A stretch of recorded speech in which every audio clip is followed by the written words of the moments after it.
We're smiling. He was very pleased I came in and asked him if he was going to play and perform. I hope you can come along. Good afternoon, good evening. It's like afternoon because it's light outside. Yes, Yeah, good, thank you. it is. Welcome to the Australian Poetry Hall of Fame. I'm Thundercloud, Mum calls me James, washing away the garbage, leaving rainbows after rain. Let's have some fun and linguistic games and hope some more peeps come to speak their poetry away tonight. You got a bit to do for us, Skye? Something, maybe? Something you read for us? Okay. Ashley? Gladys has got a new one. Yes, I'm fine. Me, myself, I've got 3 bits of Belly Button Fluff. Literally, 3 poems called Belly Button Fluff. 1, 2 and 3. And something later on, Country Town Teens. And the Spirit of the Wombat and the Koala as well, a kids one, which, I might even start off with that just to make it really nice and kid-friendly for the beginning, because when I get on down to the track later, there's actually concept and language warning for people who could get easily offended by other parts of poetry. So, if you do, eat about your concrete and toughen up! Yeah, and harden up. Yeah. All right. So what I'll do first is this. Begin by acknowledging country and that we stand on Kamilaroi land, and acknowledge the continuing connection to the land of the elders past, present and emerging, and acknowledge that sovereignty's never been ceded. And ditto for all of the First Nations right across this continent called Australia.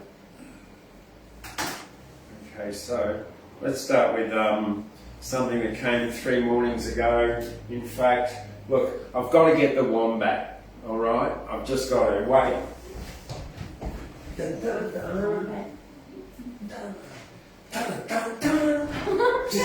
he is. Look at this. Isn't this the most beautiful handmade wombat made by Kate in Armidale? Now, Kate is much older than Gladys, and her husband's 90 till 96, something really special, and he stuffs the wombats, and she makes these out of this really lovely plush, and they're awesome. Anyway. My sister, twin sister's got an old wombat that's been made. Yeah. Yeah. But she's got all these lovely things. All right. Well, I was doing my meditation, and what was this, 3 days ago? So that would have made it, I don't know, probably Sunday. Well, yeah, because I got this on Sunday morning. And then suddenly I'm there, and there's this wombat's face, right in my third eye, and then it morphed into a koala's face. And I'm like, oh, here we go. Right. And halfway through my yoga, and so I have to pick up my phone and start writing. Anyway, this is what happened. The spirit of the wombat came to me with the spirit of the koala, who sits in a tree. This is the message that both of them said: there's too many of our species extinct or going dead. So this is what we ask of you to do: protect the habitat of the many and not just the few. We're angry. In fact, we're both fuming about destructive, anthropocentric, selfish humans. I asked them, what am I going to write next? We're both pissed off and feeling very vexed. Put our habitat back, protect the wombat flats, and do something about those destructive feral cats. It's not rocket science to plant a native food tree to sex your cats and don't let your dogs roam free. Be careful when you're driving, especially at night. We get blinded and stunned by your headlight. We know you're clever and not dense. Wombats can't climb over your sheep fence. We dig holes and live underground. Humans are the aliens. A solution must be found. Please, Thundercloud, share the message about. We came to you because you can get the word out. The wombat and koala spirits visited me, it's true. Now action's needed from what I wrote, from you.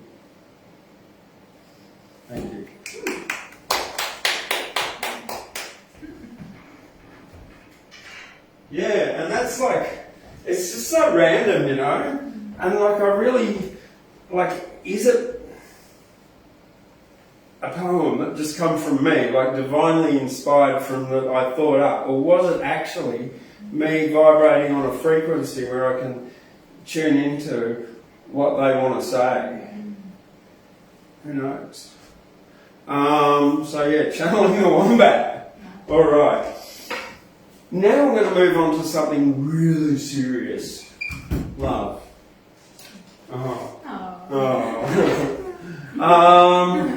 Yeah.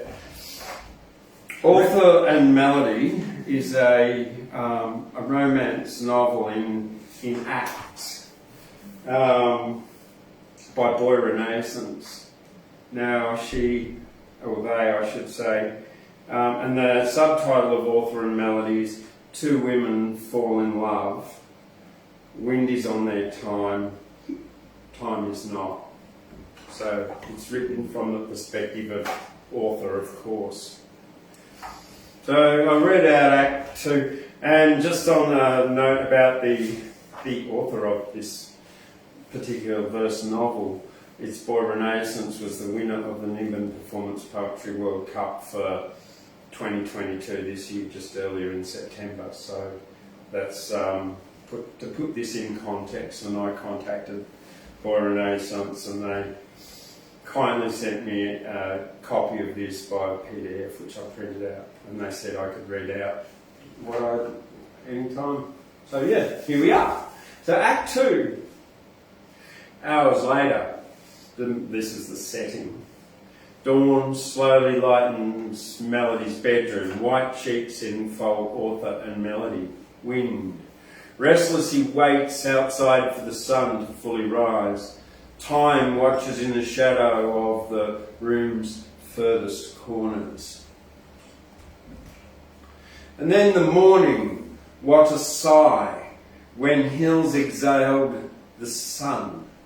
How shy was the light to caress the stars and cover them?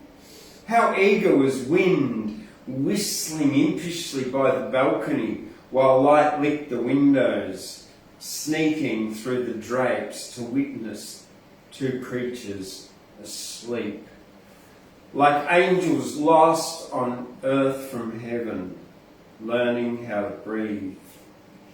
As soon as dawn stretched fully out, wind slipped through balcony doors, tickled the cheeks of our Melody and all her unhidden toes. Melody woke with a tired giggle, but when she opened her eyes, wind found the curtain to rush behind. "Who are you, playful spirit?" she whispered through a yawn, looking round the sunlit room. "If my love didn't rouse me, then some friendly ghost snuck in. I'm not afraid of spirits, friend. Let hide and seek begin." She leant over sleeping author and glanced under the bed, but when she rose again, wind leapt swiftly past her head. There, now pouncing Melody turned, but wind was all the faster, huffing from behind a gust that sent her hair to chaos. "Rascal breeze in whisper shout, I know that jest too well. Wind, come out, you've been exposed. Old friend, how are you? Tell." Wind came out from behind the curtains. "Better now your hair's a mess." Melody ran her fingers through, flicked her eyes back to the bed. But like a bear in hibernation, after autumn's greatest meal, there was no chance of author waking from her rest. "What brings you to this bed, dear wind? And tell me, how did you find me? We haven't spoken since the days we danced among the pines." "Last night," answered wind, "flying my usual gale, I caught breeze of a sigh so tender, I nearly did not recognise its breather. And I hardly could believe such worshipful breath would come from you. the one who's always free. So I retraced my gusts to where that sigh was breathed, and sure enough came across your balcony. Then, I'm proud to add, I waited rather patiently for dawn to take its drink of morn and slipped inside to see. So tell, who caught your heart so fast? This cocooned creature here. How did you meet? Are you in love? Does she treat you fair? Slow, dear wind, I just awoke. Yes, yes, this is she. I was oblivious of her being until she boldly approached me. Now we've lain together 14 nights, unblanketing each other, and every night our words and passions deepen. I can feel her heart imploding for escape into my hands, but wind, for strange reasons, she keeps herself imprisoned. As soon as I am hers to have, she shrinks into her fear. Tell me, have you met this lady lying here?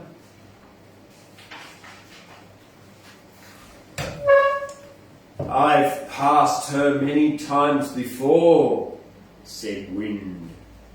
No doubt she knows my breeze, and once upon a beach I thought we'd meet, but she was too distracted with the things inside and round her to hear my voice if I did speak.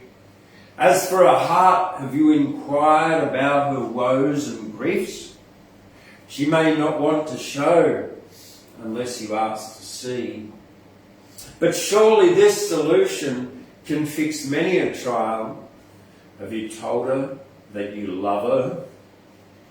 In foreign languages and breakfasts and the gift of favourite shirts, I tell her many things in many ways, but not so much with words. A slight scoff from within, the cloak of time escaped. Wind pondered quite for a while, and finally said, remember when we last spoke in that wood we danced so frequently? We planted flowers, played with sparrows and made music from the leaves. I asked you on the last day what our gallivanting brought you, and I said it brought me healing. Right, then Arthur rustled and Wind made a quick escape. Melody kissed her forehead and Arthur smiled awake. Melody spoke. Good morrow, little dragon, who breathes the morning with her fire. What dreams kept you so occupied that you wake so late, still tired? Good morn to you, my lion. Exasperated am I, and you surprised, lounging there in dreams' preferred attire. Laughing, they observed each other, till Arthur said, I feel a worry in you. Pray, reveal what's in your head. My Arthur, her adorer spoke, your smile blooms with infant love, and I rest in your sighs.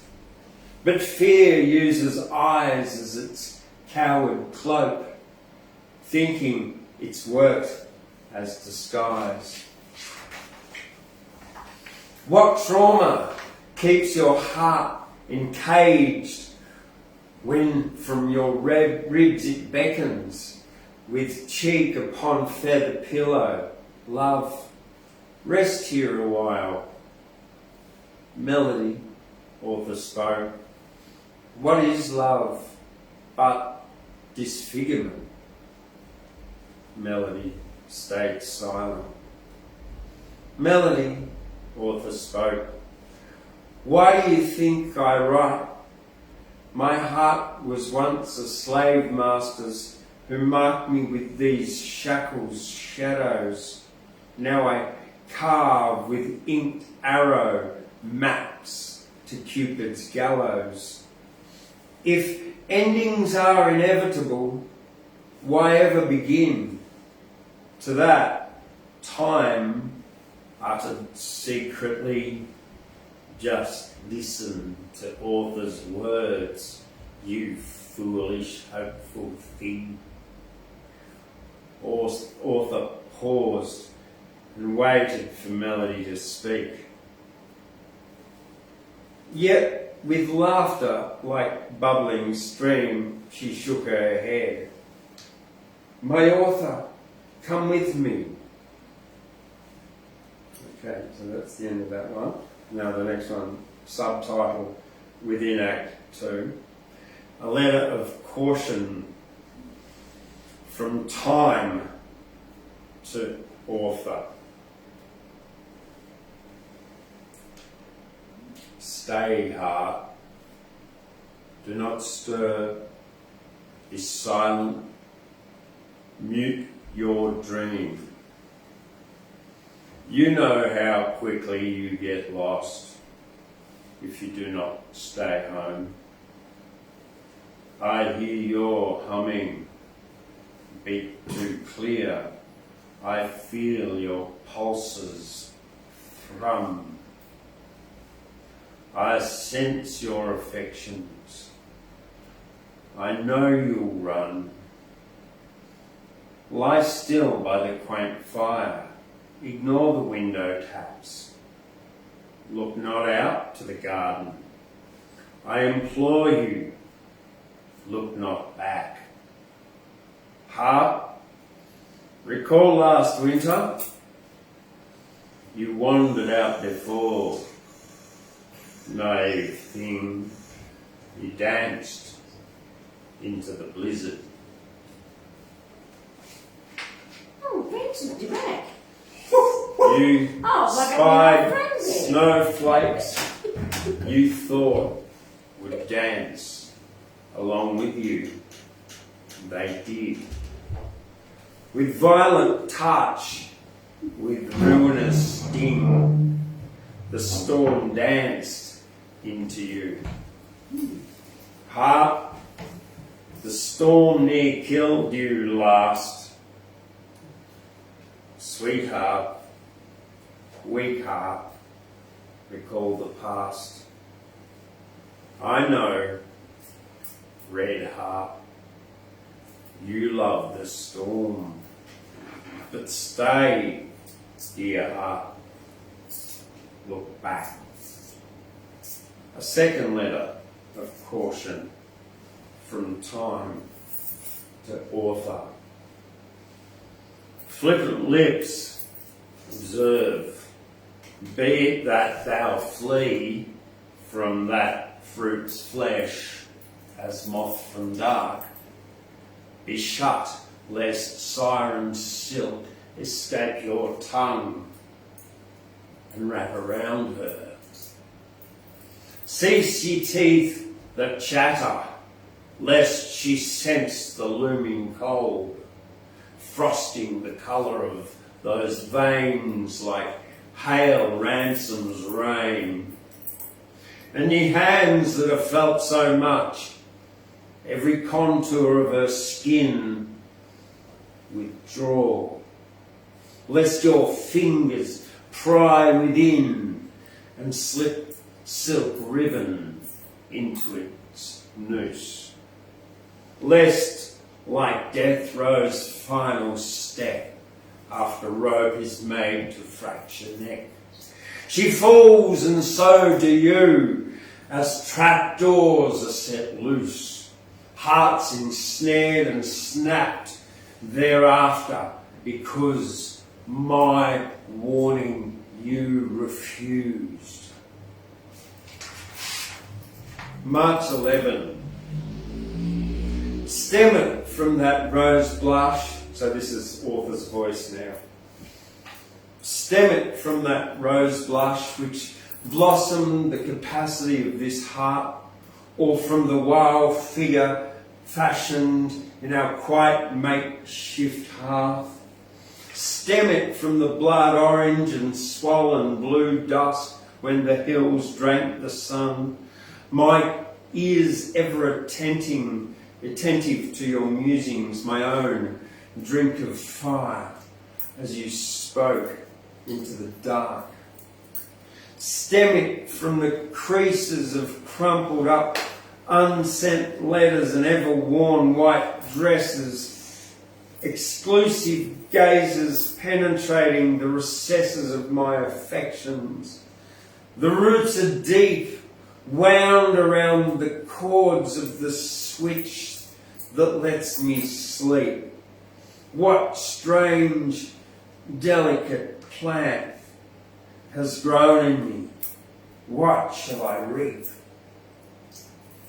A final letter of caution from time to author.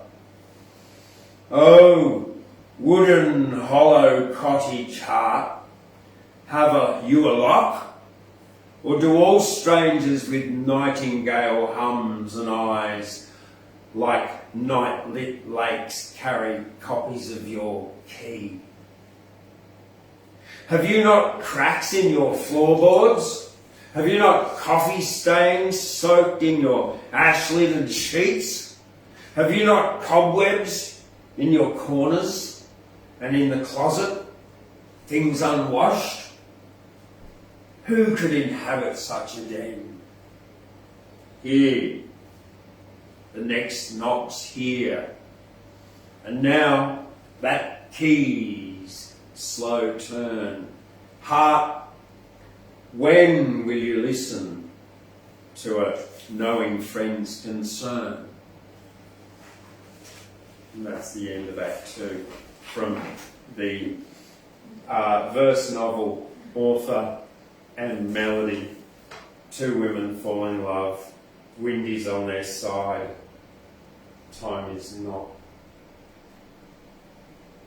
By Boy Renaissance, the winner of the 2022 Nimbin Performance Poetry World Cup. So yeah, I thought it was heavy. yeah, heavy. Hey, it gets heavier in. Look, I'm going to go real heavy now. And because you're going to read Barry Humphries? No, I'm not actually. I'm going to read John Kinsella. Now, on the weekend, I got this book, 60 Classic Australian Poems with Commentaries by Jeff Page. Great book, that. Very good book. And it's like every poem has like 2 to 3 page commentary after it about the author of the poem and just dissecting the poem. But I'm just going to read this one because it's the last one in here, but it's also, it's macabre. It's about death, it's about loss. It's called Drowning in Wheat. They'd been warned on every farm that playing in the silos would lead to death. You sink in wheat slowly, and more you struggle, the worse it gets. You see a rat sail past, your face nimble on its turf, and then you disappear. In there, hard work has no reward. So it became a kind of test to see how far they could sink without needing a rope to help them out. But in the midst of play, rituals miss a beat, like both leaping in to resolve an argument as to who'd go first and forgetting to attach the rope up to the waist and afraid to move. That even a call for help would see the wheat trickle down, the painful consolidation of time, the grains in the hourglass, grotesquely swollen, that acrid chemical smell of treated wheat, coaxing them into a near-dead sleep. That's easy. I can imagine. Yeah. And it's a pretty horrible thing, you know. Some people, you fall in the silo and you're gone, you know. Boom. Dangerous. I had, oh, not that, but my nana, on my mum's side, had a brother who, they grew up on the Ballarat mining fields, and they used to dig caves into the, you know, whatever the heaps that were left over, and then one of them collapsed on her brother and killed him as a young boy. So yeah, that sort of stuff happens. It's tragic. Same thing. Another neighbour I had when we lived up near Imble had a big family of like 7 or 8 kids, and they had a 2-year-old that wandered off to a dam during church and drowned. Very sad. Things happen. But here we are. It can only get better from there. So that's why I thought I'd do it early. Get out of the way. It isn't a poem. It isn't a poem. Forget that poem. No. It's got an unforgettableness, hasn't it? Yeah. Steve left. I think that was going to blow him out. I think he might have known it.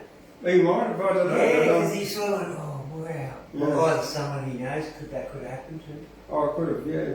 You know? Anyway, it only gets better from there. Yes! So yeah, it's always my way. I like to end on the positive note of these I didn't find it negative. No, but it's quite sad if you got, like, it's a sad kind of a thing. We've all seen these tragedies. Yeah. There's one of those movies where, like, I can't even remember, an Australian movie where, like, and they're all celebrating and they go on top of the weak as he falls in and dies, and then suddenly it's really sad. But yeah. All right. Now I've got. I think I'm going to give my voice a break actually, and ask Ashley. Have a girl's voice. All right. Yeah, that'd be great. Contrast. Gladys. No, yes, I can do it. All right. I just need a drink of water. Now, do you want to drink now? What about you? Yeah, no, I'm right. Have a cup of tea.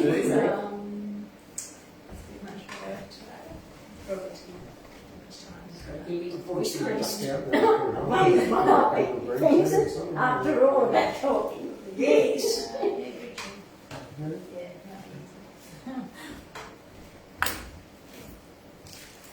Is this your new one?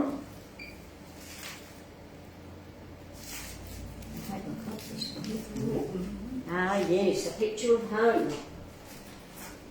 What we need. Well, this we know to be home, that's what I Anyway, good evening everyone, and welcome to the Australian Poetry Hall of Fame. And it's lovely to be back here again. And after my globe-trotting weekend. But anyway, I've settled down again. And I've just got this one in here tonight, and it's a picture of home, and it's on my life story, because this is all about my family and where we were reared and the times we had to come through. But this is just called A Picture of Home. Still looking back on those pictures of home, knowing this story is true, please spare me a moment as I tell to you. Born into a large family, year 1944, where I grew up in an old home out in the country, to this day we all adore. Guided only by our strength and courage, no second chance we had, while bravely weathering the storms of life through good times and bad. But always had each other, we never were alone, as the records kept spinning on his master's voice gramophone. There was no modern way of living, no running water or electric light, just a kerosene lamp on the table with this open log fire always burning bright. Now time had come for me to follow every given rule, where I walked 3 miles each day to the Everett Public School. But all these years of my life is one that I will never forget. Those vivid memories from my past still haunt me yet. A special treat on Sundays was the smell of freshly baked homemade bread. But I guess this precious piece of history really must be said. Of course, nothing, as we know, lasts forever, as photographs may fade in time. Now, I'm glad to say the story I tell really is all mine. Yeah. I might just do While James gets ready, I might just do the, if I can find that this is, oh dear, oh dear. I like this one. Yes, Spirit of the Bush. Nothing can compare, I'll say that, Spirit of the Bush. Nothing can compare to the beauty of this wide open space here in the great Australian bushland that could never be replaced.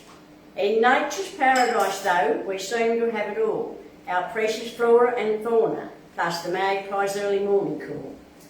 As the evening shadows creeps across and smoke from the campfire fills the air, out in this wonderful part of the world, without worry or a care.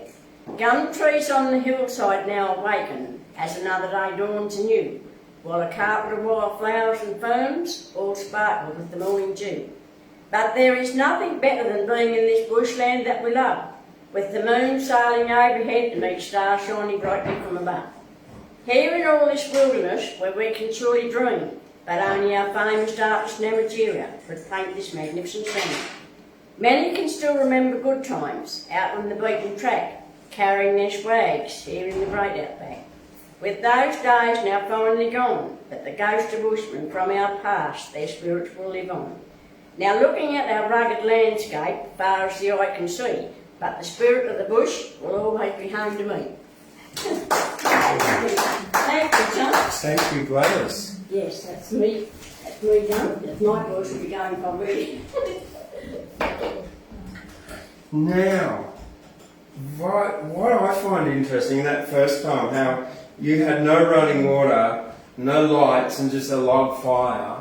Yeah, just a log fire. And here we are, we got heaters and we got lights and an internet, and we're going zoom, zoom, zoom all around the world, and like in just one generation. There's a lot that I could have wrote, but it was too graphic. We had some, pretty hard times. Get graphic. Give us some graphic next time. Yeah. Spending that. Give us the graphic. We need graphic. So we had this. Inspired. Yes, not it would have brought me to tears, I think. So I've just I'll keep doing it. No, keep going, Gladys. Give us some graphic. I could write. Give us some dreadful. Give us some graphic. Australians are their best when they're graphic, Yes. Alright, here we go. and they're worst when they're traffic. Now, this week I got 2 books sent to me from WA Poets Inc. This one is Recoil 10. The Recoil is the annual anthology of the Perth Poetry Club. And this is 10 years of the Perth Poetry Club, so it's got different poets selected from over that time. And I'm just going to read out one of these out of here that I just came. This was by Carolyn Sambridge, published in Recoil 5. And Carolyn Sambridge was born in 1965 and passed on in 2017, so that made her 52, which is the same age as me. But don't worry, I'm not going to die, alright? Because I'm going to live very, very, very, very, very old. But that happening to you? Very, very, very old, okay? The Awful Truth, this is called. The Tooth Fairy is heaven's scent. She doesn't leave the kids a cent. The Tooth Fairy weaves a magic spell and leaves her victims rather unwell. She leaves her victims toothless and gummy and leaves them with a rubber dummy. The parents think that she's a bitch, but she don't care, she's filthy rich. Well, I should be over here. The Tooth Fairy drives a Mercedes-Benz and politicians are her favourite friends. She uses the teeth to build towers in the sky. The towers are over 3 miles high. She flits around from state to state and has gotten into real estate. She doesn't care about the kids and lately she's hit the skids. She's been out on the old bottles of Jacks. Maybe she should get the sack. The awful truth. Sack's an old word for sherry too. Is it? Booze. Okay. It's just called booze sack. I think you're talking about Jack Daniels. I'll have a Jack Jack Daniels. Daniels. Yeah, you have a bottle of Jack's, bottles of Jack's Daniels, yeah, it would be. Oh, now this was one I read out last night, but I thought it was really good.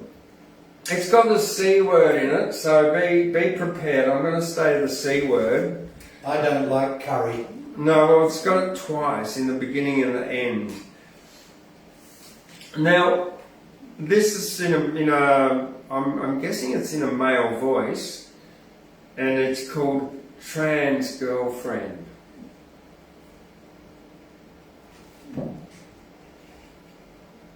She's telling me you have a fake cunt. A drunken slur. It's not real. It's just construction. It's a constructed hole. It's a fake hole. She's a fake woman. I think she just outed you as trans. With a look of glee. She's jealous of you. She fancies me. But I think you're beautiful. And your body is your business. Unless you choose to make it otherwise. In fact, the only fake cunt I can detect in this room is the one jabbering in my ear.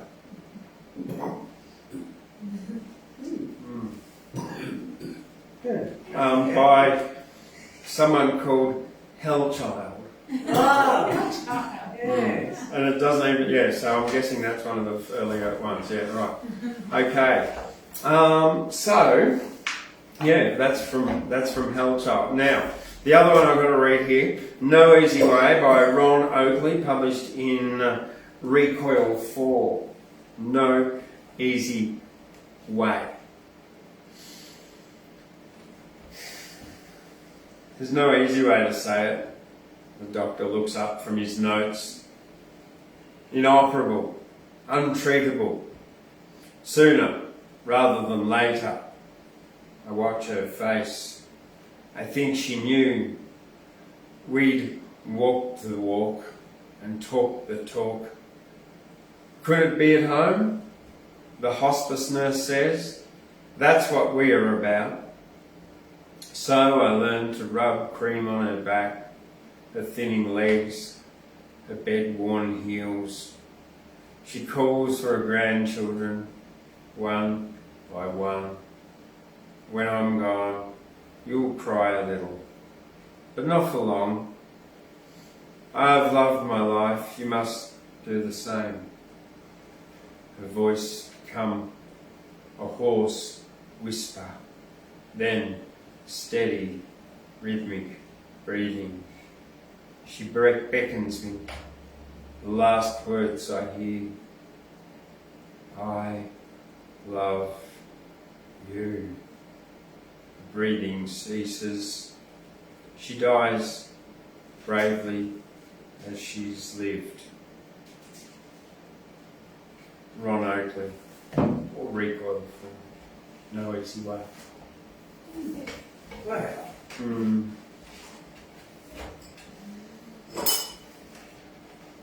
Our Lady of the Cave. From the ancient tale, the miniature cries come to me, and I see what the monk saw in the folds of the woman's cape. Hundreds of young birds in a maze of warm silence, and her arms stretching out into the blue tombre of morning. The woman softly ushered the birds away, said they were no longer sleeping, promised the anxious monk that the swallows would return and fill his hallowed parish with the credence of vagrancy. For what is unsettling in nymphs is celebrated in tiny birds. Claire Potter, published in Recoil 6 and also published in Swallow 5, Swallow by Five Islands Press in 2010, called Our Lady of the Cave. Yeah, well, Really good. all right. I got a bit of my own before I call Skye up. Yeah. I got our boy voice, girl voice, boy girl, in between voice.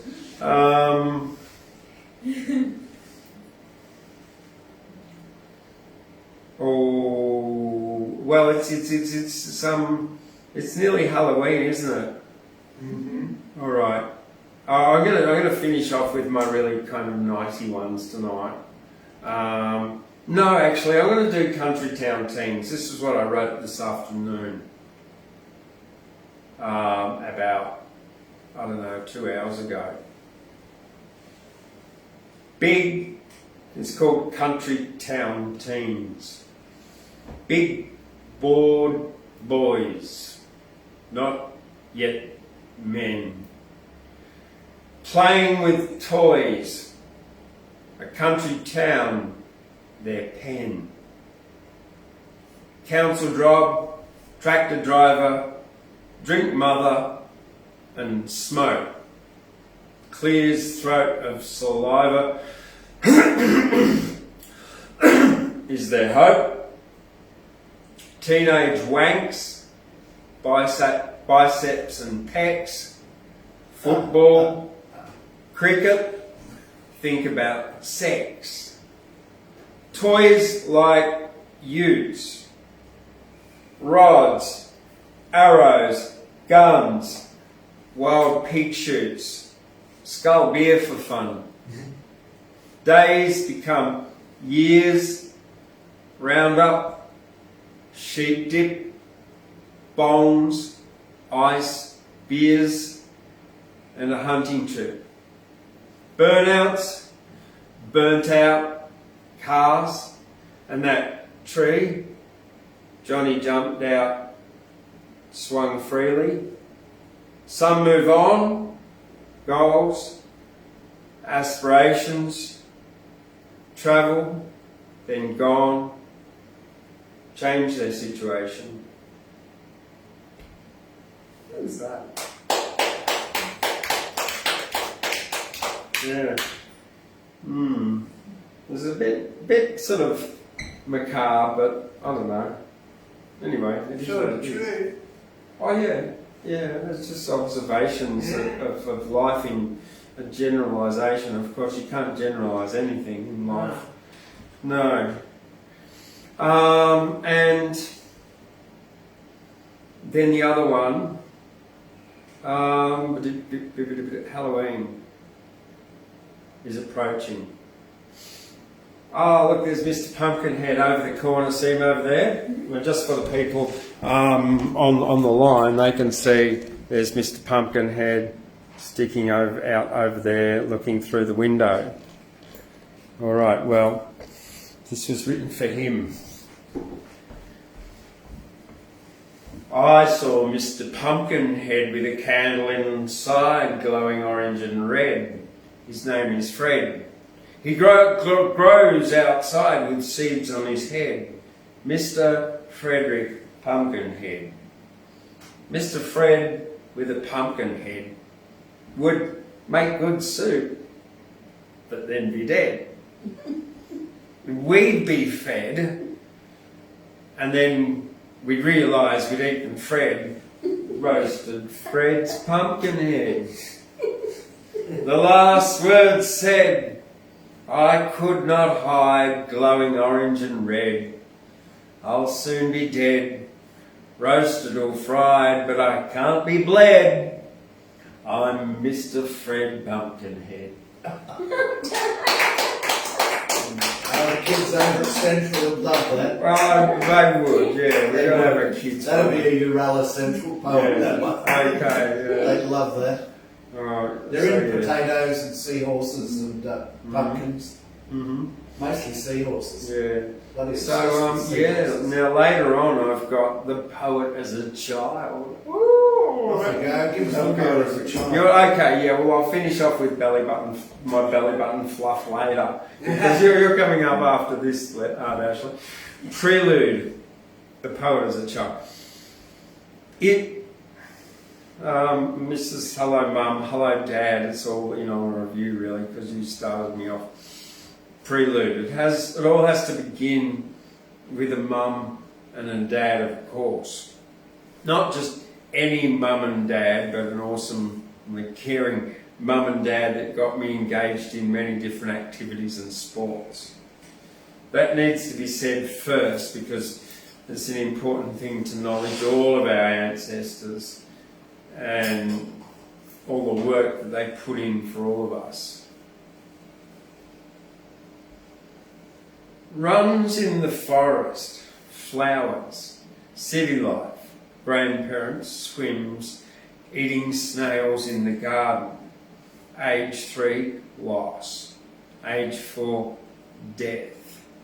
It's an interesting thing in hindsight, losing someone that you love at an early age.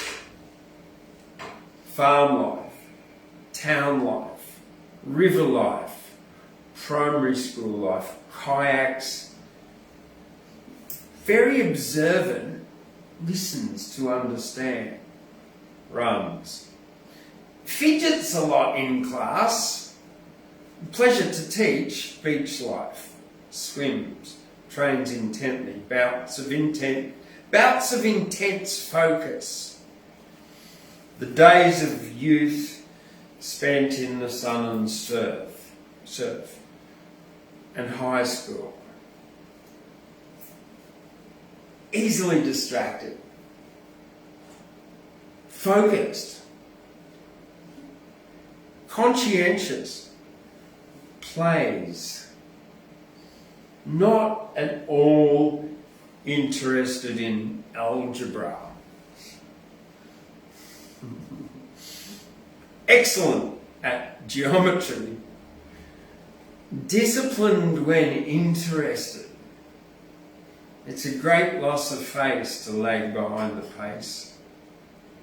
Endeavour to emulate. That's it. That isn't you, is it? Yeah. Oh, that's funny. Playing in the surf all day. Oh, that is funny. Yeah. Bugger me. Oh, look, I don't know. I think I'm an undiagnosed ADD or something like that. You know, I can be focused on like distracting, but I can focus on like 50 billion things at once, and like doing with my toes sometimes, and sometimes I can't too. I just struggle too.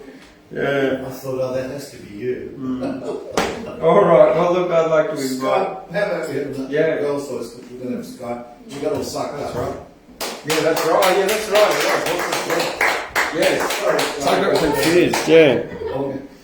You don't have to use that if you don't want to. You can. It's not the right time. That's a funny part. You wrote it out yourself. James, the headmaster. Oh, my parents were both teachers. That. Okay. Good night or good morning. My poems. Okay. Good night or good morning, my sweetheart, my sweet, love bittersweet, my sour little cherry, sweetness of my loins, better less hairy, and not a bloody Mary. He comes to me by fairy, my captain, my courtroom, whispering words of wisping, warming within my cabin, caressing lands of both divide, wild and tenderly. A sigh expressed with such delight, wet and wild and free.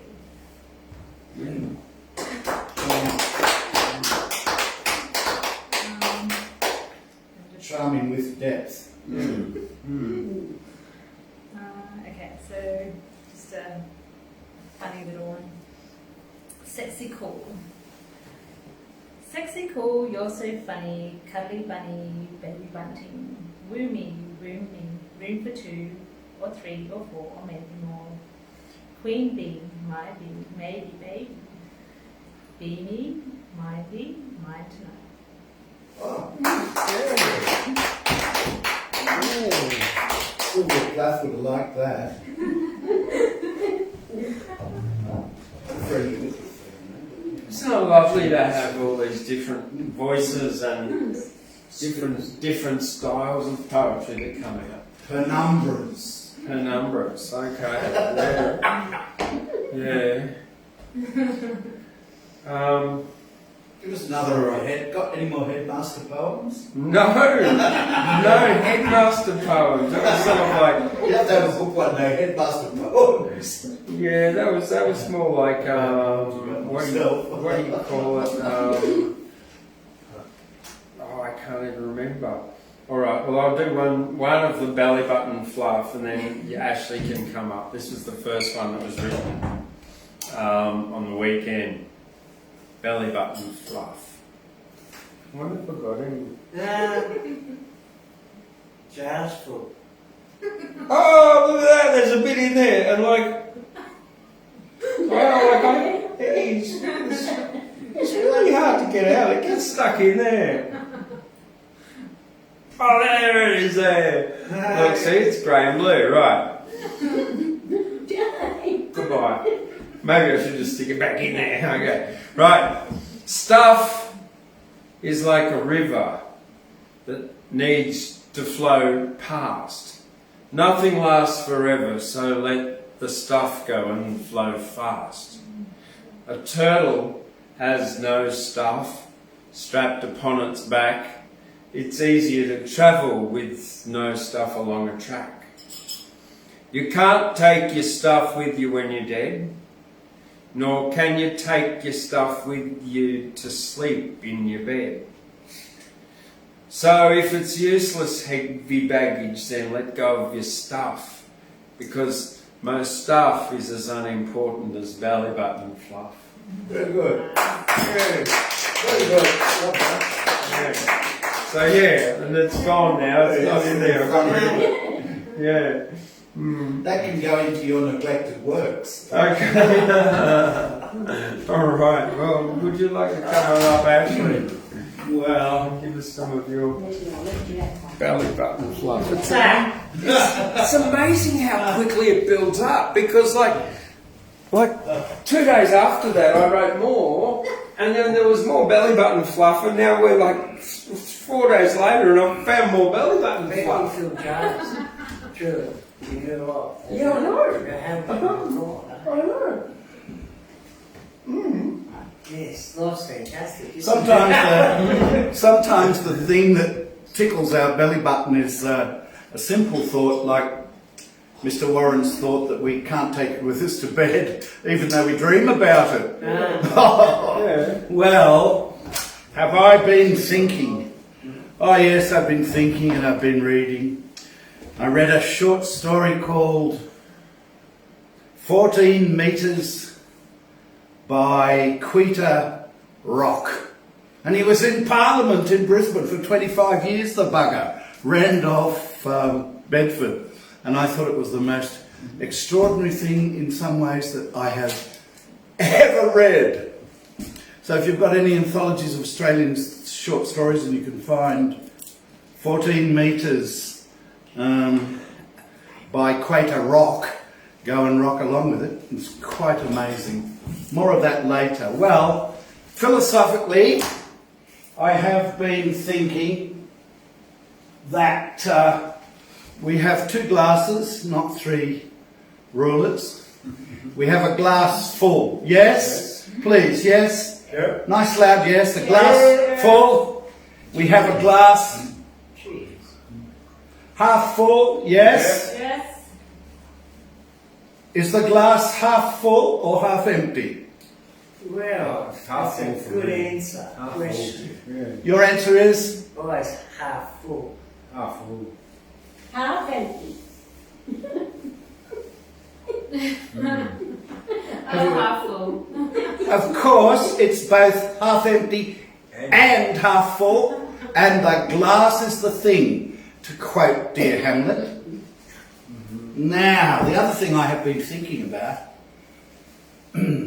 just to reinforce the emptiness of my point. The glass is the theme. I have been thinking about Spinoza. My most constant thought is his aphorism, God is not the transient cause of all things, he is the immanent cause of all things. So every morning I wake up and I think transience plus immanence equals, transience plus immanence equals.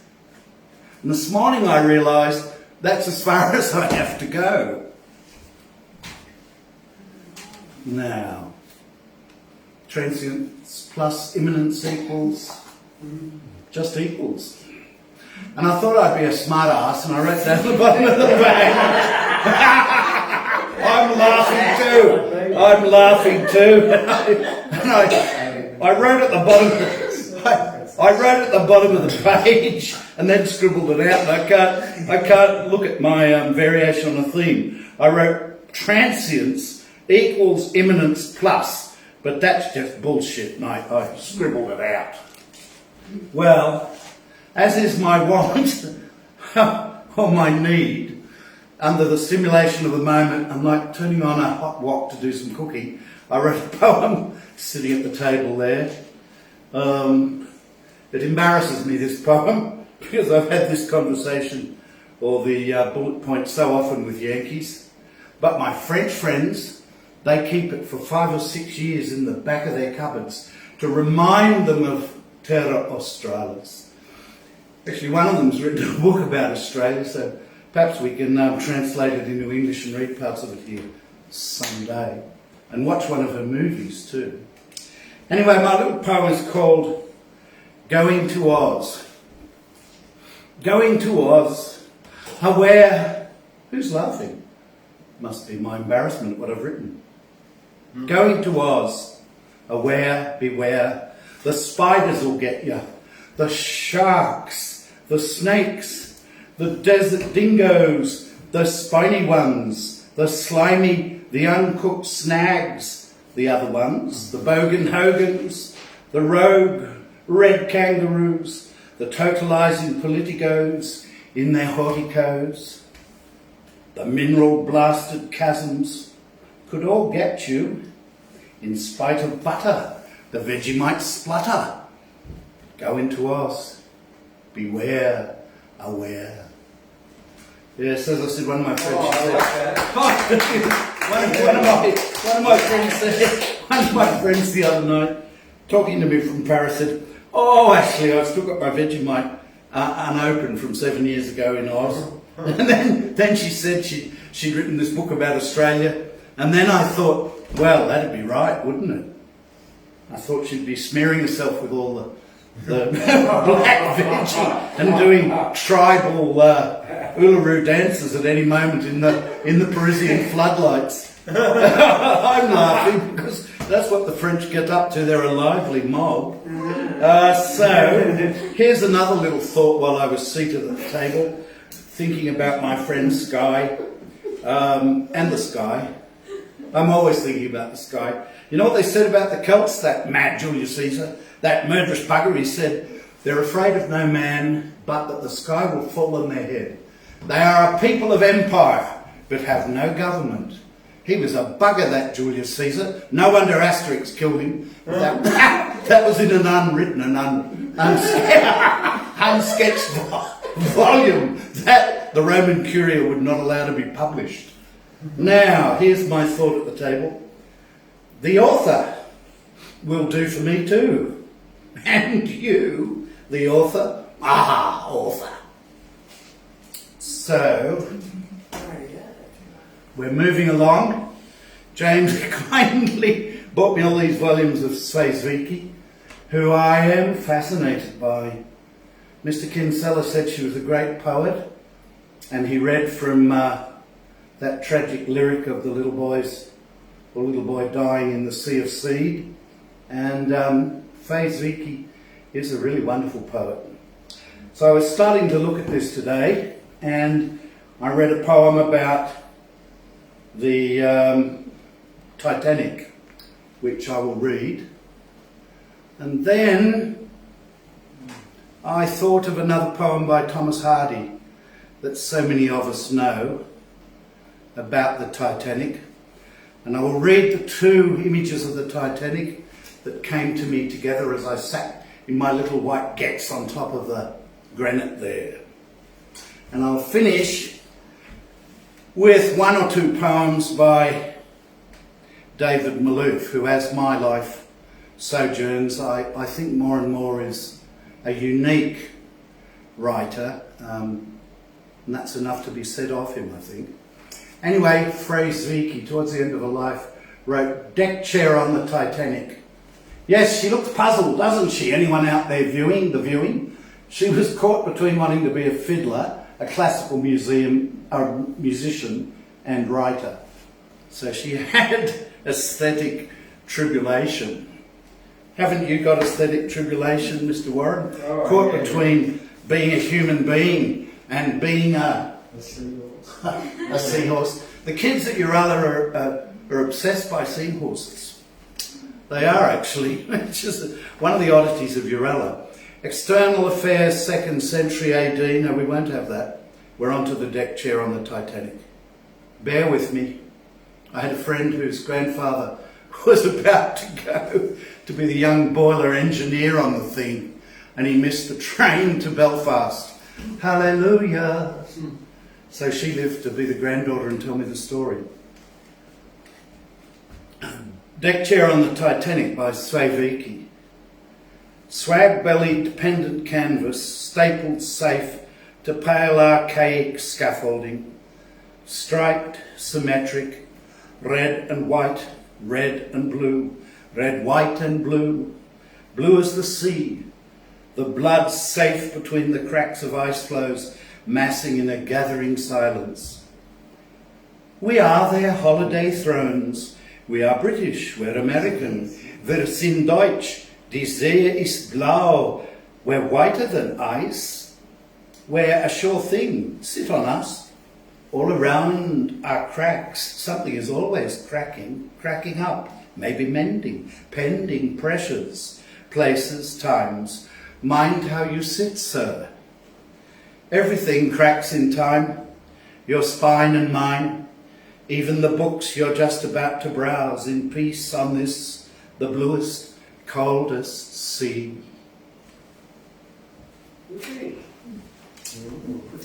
Du sagst sei, die blaue See or sie in German? One or the other. Well, Thomas Hardy at that time penned a very famous ditty. 3 lines. There are 13, I think, sets of the triadic. Life, Death and the Other, to talk about that event. And this poem has had millions of readers and, as we used to say in HSC jargon 20 years back, responders, which always used to make me nearly puke up. I used to think, you poor students, you poor buggers, having to listen to all this bull about responders. Anyway, that jargon I think is gone and a new set has replaced. This is the convergence of the twain, lines on the loss of the Titanic. And strangely enough, this poem has many relationships. If anyone hunts out to their anthologies of Aussie short stories and finds 14 Fathoms by Quita Rock, there are many relationships to this poem, which was written some years later after Bedford's titanic effort. In a solitude of the sea, deep from human vanity, and the pride of life that planned her, stilly couches she, steel chambers, late the pyres of her salamandrine fires, cold currents thrid and turn to rhythmic tidal lyres. Over the mirrors meant to glass the opulent, the sea worm crawls, grotesque, slimed, dumb, indifferent. Jewels in joy designed to ravish the sensuous mind, lie lightless all their sparkles, bleared and black and blind. Dim moon-eyed fishes near gaze at the gilded gear, and query what does this vaingloriousness down here? Well, while was fashioning this creature of cleaving wing, the imminent will that stirs and urges everything, prepared a sinister mate for her so gaily great, a shape of ice for the time far and dissociate. And as the smart ship grew in stature, grace and hue, in shadowy silent distance grew the iceberg too. Alien they seemed to be. No mortal eye could see the intimate welding of their later history, or sign that they were bent by paths coincident on being anon twin halves of one august event, till the spinner of the years by paths coincident on being anon twin halves of one august event, till the spinner of the years said, now, and each one hears, and consummation comes and jars two hemispheres. Oh, I'll do the last three stanzas again because I jumped the railway track there. Alien they seemed to be, no mortal eye could see the intimate welding of their later history, or sign that they were bent by paths coincident on being anon twin halves of one august event, till the spinner of the years said, now, and each one hears, and consummation comes and jars two hemispheres.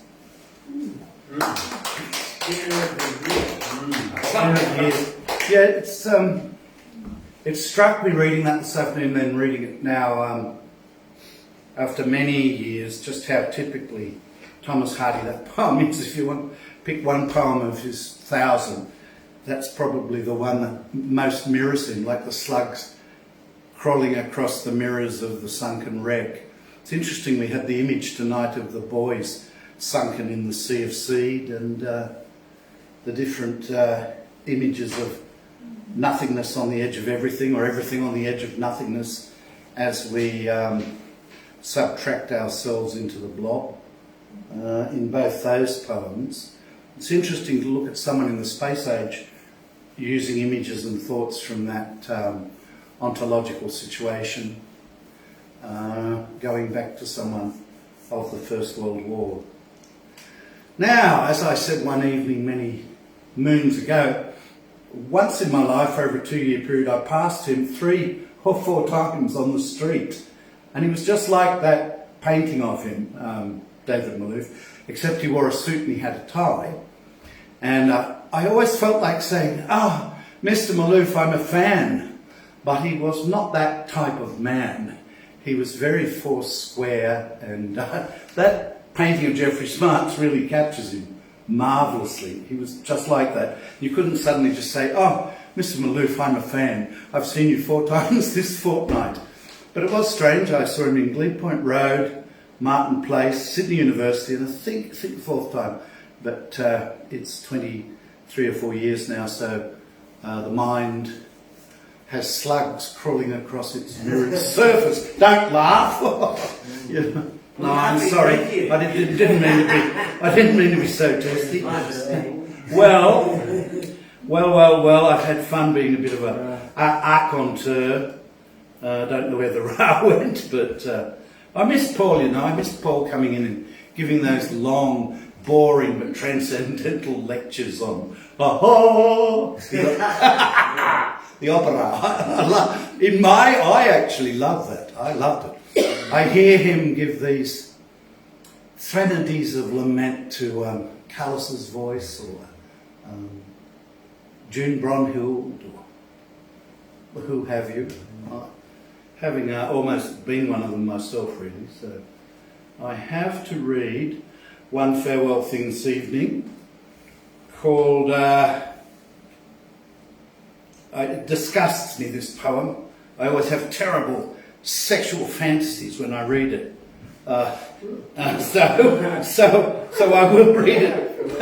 But I don't think I'm the only person who has terrible sexual fantasies. I think he, don't put your head down, Warren. I think he did have himself, or I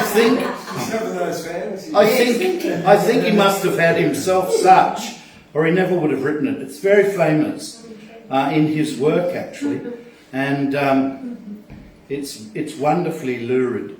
And coming as I do with James from a quintessential Brisbane background on my dad's side, it has a sort of horror for me, obviously. Shall I dare to kill a fox? The other day I was riding up here on the Burralong Road, and some farmers came along with about 300 sheep. Half were coming down the road and the other half kept going up into the green sward to eat. It was quite funny. It was like clothes in a laundromat. Half were on the road coming down towards me and the other half were swinging up to have a gobble at the green grass. And when you think that each little shep is worth about $300, it's about $40,000 or $60,000 swinging down towards me. And the farmers were amused that I'd stopped for about 10 minutes and they came by in their truck and their motorbike. And I went up, I might have mentioned this last week here, I went up behind the sheep as they passed. I felt very at home. And I went up behind them and there was a bloody fox. And it crossed in front of me. And I thought, well, I've seen many shadows and I've seen many moments of them in the distance. Ho ho. And I drove very slowly and I stopped. And the fox looked straight through the window at me. I have never seen it, this big red face with these blazing eyes looked straight into mine. And did I love that? Oh, Epiphany, I love Epiphany, but she wouldn't go out with me and sit up the back of the cinema in Wollongbar 1969 and slurp on ice blocks on summer nights. The Year of the Foxes. I should read the poem and not go on with all this bloody palaver. Say yes, say yes. I should read the poem, yes. The Year of the Foxes for Don Anderson by David Malouf. When I was 10, my mother, having sold her old fox fur, a ginger red-boned jawed Magda Lepuscu of a fox that on her arm played dead, cunningly dangled a lean and tufted paw, decided there was money to be made from foxes, and bought by the columns of the Courier Mail a whole pack of them. They hung from penny hooks in our panelled sitting room, trailed from the backs of chairs, and Brisbane ladies, rather the worse for war, drove up in taxis wearing a GI on their arm and rang at our front door. Bling, bling. I slept across the hall at night hearing their thin, cold cry. I dreamed the dangerous spark of their eyes, brushes of flame in our fur-hung nomadic tent in the suburbs, the dark fox stink of them cornered in their holes and turning among my mother's showpieces, Noritake teacups, tall hock glasses, with stems like barley sugar, gold leaf demi-tasses. The foxes, row upon row, thin-nosed, prick-eared, dead.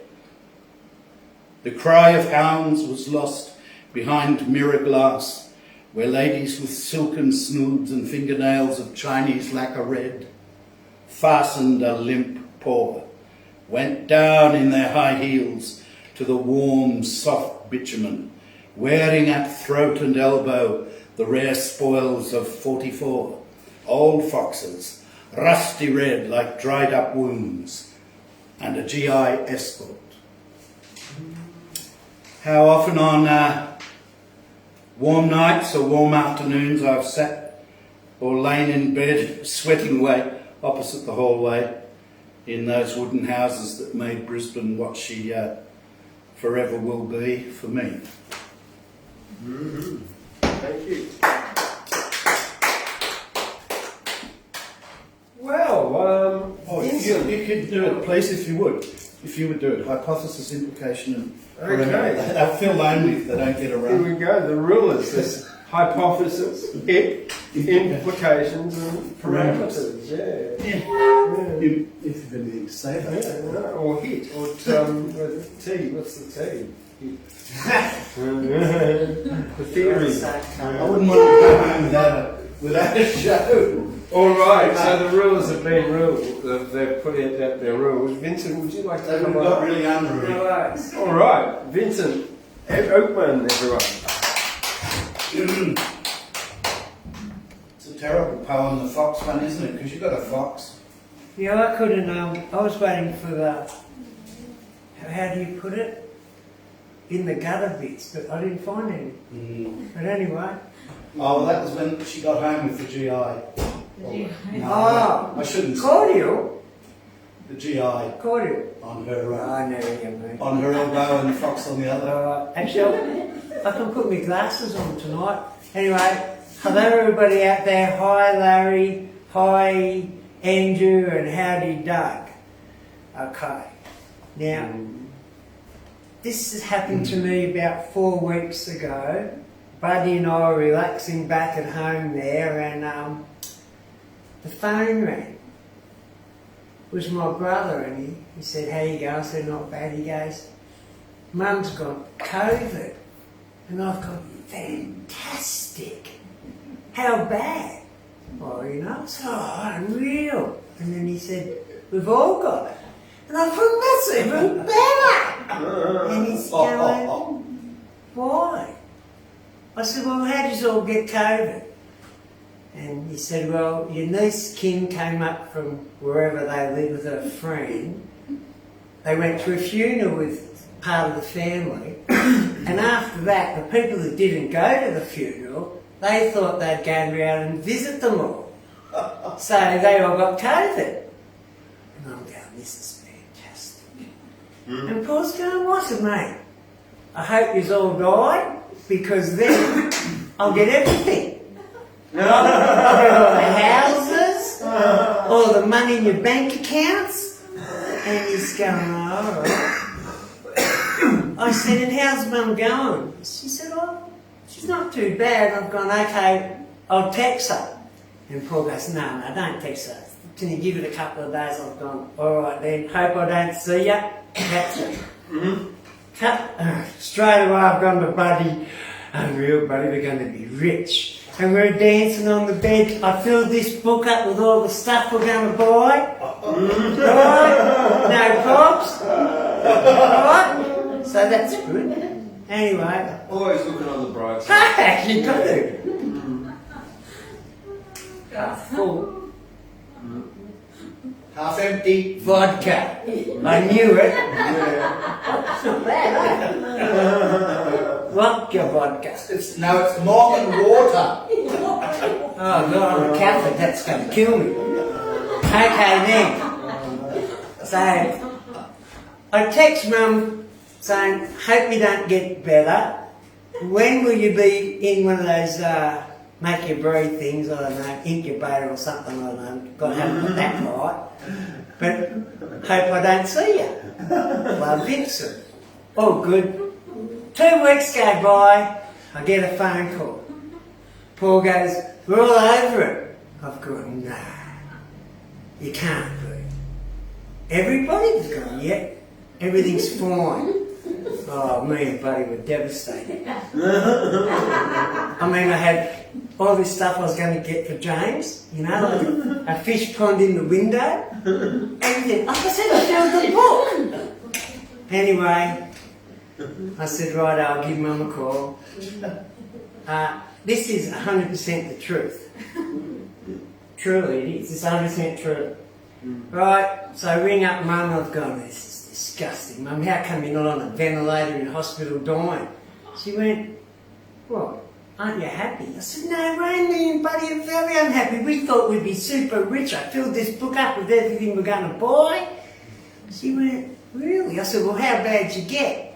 She went, "Well, actually I only shivered." And I went, "Oh, well, okay then." So it was a Wednesday, I remember it was a Wednesday night, so about 6:15 for righto. Well, I'm definitely going to see you then, Mum, bye. So me and Buddy jumped in the car to come up here to poetry, and I thought, oh, we'll stop into the bowling club. Stopped in the bowling club there, walked up to the bar, and I said, I'll have a double rum. The barman said, Vincent, how many times we tell you can't have a double rum? You got to get in 2 singles. I'm trying, yeah, right, eh? Give us 2 singles then. So I got the 2 singles, I poured them into one glass, drank half down, put the glass down and said, I shouldn't be drinking this on account of what I've got. He said, why? What do you got? I said, I've only got 20 cents. Thank you. Good night. Have it with milk next time. Double rum with milk. Then you don't have to pay for the milk. That's too healthy.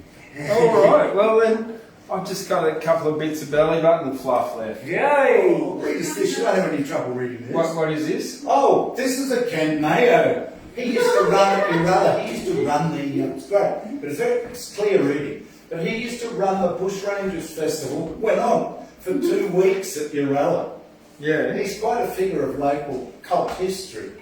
And I got that yesterday. Okay, well I've just, this is called, from a book called Personally by Kent Mayo. Yeah, and you've got a good voice for that. It's bloody funny. It's philosophical. Cricket.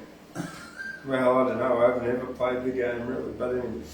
Those who've never played the game could never understand the subtle magic of chess on grass. To the spectator, it is a lazy illusion. It is endless afternoons perched on an esky in the part shade of a peppercorn tree. Patient, perceptive eyes watch the timeless game.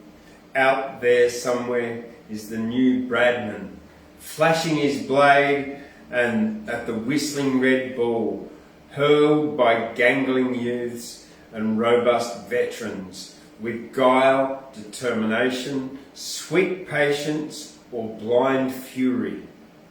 Out there in Australia, every Saturday, everywhere, the game goes on. The scorers hunch over their treasured books, neatly marking the result of every ball, cursing the umpire's late decisions, then recording cricket history with sharpened pencils and caustic wit or lull, limply acknowledging the umpire's bye, with a faint waggle of a thonged foot dangling from a passenger's window of the battered ute, parked with a dusty skid under the crooked pine next to a pile of rusting beer cans. On occasions, on rare Saturday afternoons in the heat out there, you see a young batsman move his feet like a dancer, drive, cut, hook and defend like a natural champion. Out, run out by an eager partner. After the game, he's not down the pub with the team and the failures, but home driving the harvester across a vast paddock of wheat with fixed eyes and delicate hands that could easily drive a ball across the lush green acres of Lords with power and majesty, but never will. Simple but very, Yeah. like a bat or a hammer banging. Alright, so you heard Belly Button Fluff Part 1. This is Belly Button Fluff number 2. Belly Button Fluff is very soft and not rough, but don't hoard the stuff, you'll never get enough. Belly Button Fluff is quite small and in a ball. The belly button's the only place you'll find it at all. Look down at your belly, the stuff isn't smelly. Pick the button of your belly when you're watching telly. Young, old, weak or tough, get the same stuff. If you're buff or up to duff, you'll get belly button fluff. Gruff or in a huff, in a shirt, collar and cuff, belly button fluff is part of life, and that's tough. Oh, Belly button fluff number 3 is a haiku, which means 3 lines of 5 syllables, 7 syllables and 5 syllables. Belly Button Fluff number 3, a haiku. Hidden ball of fluff, sneaky blue-grey cave dweller, life's simple delight. Do that again. It's 3 lines. It's 3 lines. Do it again. Okay. Belly Button Fluff number 3, a haiku. Hidden ball of fluff, sneaky blue-grey cave dweller, life's simple delight.